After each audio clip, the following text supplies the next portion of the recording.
पेशंटचा 3 महिना अगोदर ऍक्सिडेंट झाला होता. मेजर फूट क्रश इंजरी होती लेफ्ट फूटला. तर आम्ही डिसाईड केलं की याची ट्रीटमेंट आपण पुण्यातच करायची आणि डॉक्टर विनय कुमार गौतम यांच्या अंडर करायची. तर ट्रीटमेंट सुरुवातीला आम्हाला वाटलं की कितीपर्यंत ठीक होईल हे आणि कुठल्या लेवलपर्यंत त्यांना नंतर चालता येईल वगैरे असे भरपूर डाऊट्स होते.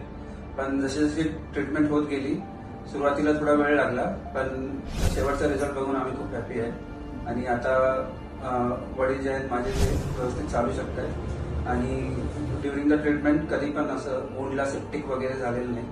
तर डॉक्टरांनी खूप चांगली टेक केअर केली की काही सेप्टिक वगैरे होऊ नये आणि थ्रू आउट द जर्नी त्यांची ट्रीटमेंट लाईन ऑफ ट्रीटमेंट खूप सॅटिस्फॅक्टरी होती. ट्रीटमेंट नंतर तुम्हाला फरक जाणवतो, आता आराम वाटतोय, नॉर्मल वाटतं तुम्हाला? पेशंटचं 3 महिना अगोदर